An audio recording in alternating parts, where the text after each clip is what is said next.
Bonjour, ici Tariq le facilitateur. Je vais vous accompagner dans cette mini-formation sur Pixlr Editor, qui est donc l'équivalent gratuit de Photoshop, bien qu'il ne puisse pas faire tout ce que fait Photoshop, qui reste la Rolls-Royce de l'édition et le traitement d'images. Toujours est-il que Pixlr Editor est gratuit, alors que Photoshop, lui, n'est pas gratuit. Même s'il reste très abordable aujourd'hui, Photoshop est abordable à partir d'un abonnement à 12 € par mois, donc en plus avec Lightroom, donc ça reste quand même abordable. Mais le sujet, c'est ici Pixlr Editor, et on va voir dans cette formation-là comment utiliser Pixlr Editor pour redimensionner des images, pour réduire le poids des images, et tout ça pour deux choses. La première chose, c'est pour nos articles de blog sur WordPress. Bien, en règle générale, lorsqu'on cherche des images sur les sites d'images gratuites et libres de droit, on va voir un exemple dans un instant, eh bien, on a tendance à prendre les images avec la plus grande résolution parce qu'on se dit que c'est les images les plus parfaites en termes de qualité, ce qui n'est pas faux. Sauf que on se rend pas compte que des grandes images ont souvent un poids qui est important. Il y a une véritable liaison entre la résolution d'une image, donc sa taille, et son poids. Et on va voir quel est ce lien et pourquoi il faut absolument que le poids de votre fichier d'image soit réduit au maximum. Pourquoi? Parce que sinon, eh bien, vous aurez un délai d'affichage de la page qui contient l'image qui sera pas optimal. Et donc, ça va ralentir votre blog. La deuxième raison aussi, c'est de pouvoir intervenir manuellement sur les dimensions d'une image afin de l'adapter à Facebook. Bien que Facebook redimensionne automatiquement les images, il est intéressant de pouvoir gérer ça manuellement et je vais vous expliquer pourquoi. Lorsqu'on consulte Facebook, la plupart du temps aujourd'hui sur smartphone, on fait défiler le fil d'actualité et dans ce fil d'actualité, ce qui va arrêter le scroll, ça va être l'image avant même votre message. Et la plupart des images, vous allez voir, et imaginons que la plupart des images soient au format carré, eh bien, il est évident que si vous arrivez à insérer une image au format rectangulaire, eh bien, ça va arrêter le regard et donc le scroll des différents posts sur Facebook. Donc voilà pourquoi il est intéressant de s'intéresser un petit peu aux dimensions et au poids de l'image. Alors, Pixlr Editor est gratuit parce qu'il fonctionne avec des pubs. Vous voyez ici, on a tout un panneau de publicité. C'est pour ça qu'ils vivent comme ça et puis ils développent régulièrement. C'est un excellent logiciel, enfin, c'est un logiciel en site internet. D'accord? Puisque vous le voyez ici, l'URL c'est pixlr.com/editor. Alors, il est en anglais, ce qui peut rebuter certains, mais vous allez voir en fait qu'en un clic, on peut franciser. Comment est-ce qu'on fait cela? Eh bien, on va tout simplement fermer cette pop-up ici, et on va aller dans le menu Language, ici, et on va passer en français. Résultat, nous voici maintenant devant Pixlr en français. Pixlr permet de faire trois choses en termes d'image, soit de créer une nouvelle image, soit d'ouvrir une image à partir de son ordinateur, soit d'ouvrir une image à partir de son URL. Alors, créer une nouvelle image, là, c'est vraiment lorsque vous voulez, par exemple, faire un montage d'images ou de photos. Ouvrir une image à partir de son ordinateur, ça peut être intéressant si vous avez téléchargé une image, soit à partir comme je vous le disais, d'un site d'images gratuites et libre de droit, rappelez-vous, ou alors lorsque vous avez téléchargé les images de votre smartphone sur votre ordinateur ou de votre appareil photo numérique. Ou alors, encore plus simple, troisième solution, c'est qu'on peut ouvrir une image directement à partir de son URL. Et ça, c'est plutôt intéressant si vous êtes dans l'optique de rechercher des images sur des sites gratuits. Un exemple, on va prendre un site comme Pixabay, par exemple. Voilà, c'est un site avec beaucoup d'images gratuites, hein. Donc ça peut être intéressant d'utiliser ce site.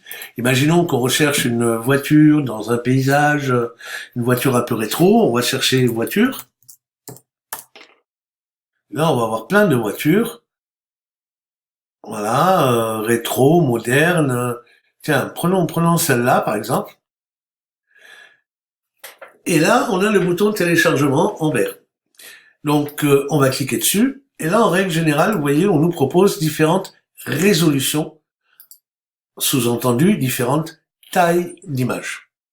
C'est là que vous voyez pour la première fois le rapport qu'il y a entre une taille, donc une résolution d'image, une taille d'image et son poids. C'est que plus l'image est grande et plus le poids augmente. Vous voyez, on passe de 150 kg pour une image à 640 pixels de large à une image de 10 mégas, c'est-à-dire 10 fois plus pratiquement, pour une image à 5760 pixels de large. Alors, il faut savoir que il est normé aujourd'hui, c'est une norme, hein, que lorsqu'on parle de dimension d'une image, on met toujours la largeur en premier, puis la hauteur de l'image. Donc là, vous avez 5760 de large et 3840 de haut. D'accord? C'est le nombre de pixels qui constitue l'image. Alors, soit vous téléchargez, soit vous regardez l'image. Dans le link, ah oui, ok, d'accord. Donc là, il me demande de m'inscrire, de me connecter. C'est pas grave. On va prendre la 1920. On va faire View. Là, ça devrait aller. Voilà. Je ne suis pas un robot. Ça, ok. Et je clique. Et là, vous le voyez, j'ai mon image directement à l'écran, hein, qui est pas à taille réelle. Là, on est à taille réelle, vous voyez.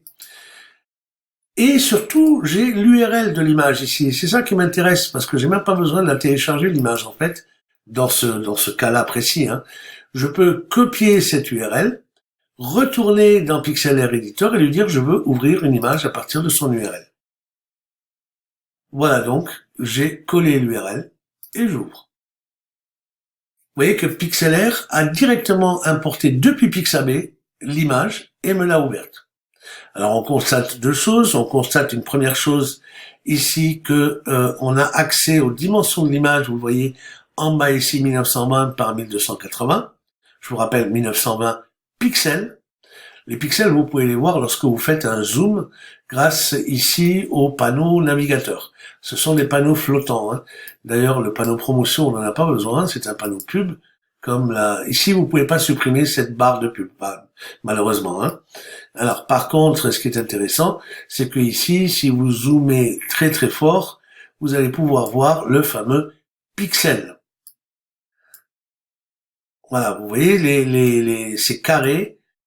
Si ça veut bien s'afficher à 550%, là c'est la RAM de l'ordinateur qui ne suit plus. Voilà, vous voyez, un de ces carrés, c'est un pixel. D'accord? Donc imaginez que il y a 1920 pixels sur la largeur de cette image. Bien. Alors le but du jeu, je vous ai dit, c'est de réduire la taille de l'image et de gérer aussi le poids du fichier qui en sort. Là pour l'instant, nous avons une image qui est juste affichée, que nous allons enregistrer pour terminer cette première vidéo. Donc pour enregistrer cette image avec sa taille initiale, on va juste aller dans Fichier, Enregistrer. On va lui donner un nom, on va l'appeler voiture, et là je fais une petite parenthèse. Prenez l'habitude de ne pas mettre d'espace ou d'accent dans les noms de vos fichiers. Moi je préfère remplacer les espaces par le tiré du bas comme vous le voyez. Et j'ai pris l'habitude aussi de donner exactement la dimension de l'image que j'enregistre. Et en l'occurrence, ce sera 1920 par 1280. Le format maintenant. Alors, il y a deux formats qui nous intéressent pour le web. C'est le JPG et le PNG. Alors, attention, le PNG ne doit être utilisé que si vous avez à gérer de la transparence dans votre image. Sinon, ne le faites pas. Pourquoi? Tout simplement parce que là, si je reste dans le format proposé, le format JPG, vous voyez que mon image est à 914 kg avec une qualité de 80% qui est largement suffisante. Hein. C'est pas la peine de monter à 100% de qualité parce que le poids, lui, vous voyez, il passe à 3 mégas, quoi. Hein. Donc c'est pas du tout nécessaire. Et on considère qu'entre 60 et 80, en fait, même à 70, on ne perd rien en qualité. Et en fait, qu'est-ce que c'est que ce chiffre de qualité? Eh bien, c'est le degré de compression de l'image. Vous voyez que de 3 mégas, on est passé à 700 kilos. Hein, pour une image immense, je vous rappelle, de 1920. Pour la même image, si on la prenait en PNG, vous allez voir qu'on est à 6 mégas. Donc le PNG, il faut s'en méfier parce que c'est un format qui est beaucoup plus lourd que le JPEG, mais qui gère la transparence, ce que ne fait pas le JPEG. Donc si vous n'avez pas de transparence, dans la plupart des images comme ça, vous utiliserez le format JPEG. Donc je vais enregistrer ceci sur mon bureau, la voiture à 1920-1980. Voilà. Et maintenant, ce que je vais faire, c'est que je vais réduire, mettons à 650, parce que 650 pixels de large, c'est largement suffisant pour un article de blog. Et puis pour Facebook, nous verrons ça dans la prochaine vidéo. Mais en règle générale, 650 pixels, c'est déjà pas mal, en tout cas pour les blogs. Donc pour cela, ce qu'on va faire, c'est qu'on va réduire l'image. On va aller dans le menu image, taille de l'image. Et là, pensez à bien garder coché cette case, conserver les proportions. 1920, on va réduire ça à 650 par 433, vous voyez, parce qu'on a coché cette case, on respecte ce qu'on appelle l'homothétie de l'image, c'est-à-dire le rapport largeur-hauteur est toujours le même. C'est comme si on agrandissait ou on réduisait une image sur une diagonale, en fait. Hein. Et là, on va faire OK. Voilà. On constate que si on agrandit l'image, elle n'a pas perdu en qualité. Et on va enregistrer cette image avec la nouvelle dimension. Donc là, c'est pas 1920, c'est 650 par 433. Si je me rappelle pas, je l'ai sous les yeux ici. On passe à 99 kg seulement. Vous voyez comment le rapport entre la taille de l'image et le poids. Et on va donc enregistrer cette image. On peut aller vérifier maintenant sur le bureau. Alors, on va regarder le bureau. Voilà, vous voyez cette image, hop, de 650, elle fait sur mon disque dur, elle fait 102 kilos, alors que la grande image, elle fait 734 kilos, c'est-à-dire 7 fois plus, alors que on est à 2-3 fois plus grand, mais le poids est 7 fois plus grand. Donc méfiez-vous, essayez toujours d'adapter la taille de votre image à ce dont vous avez besoin. Je vous remercie de votre attention pour cette première vidéo et je vous donne rendez-vous dans la vidéo suivante. Merci.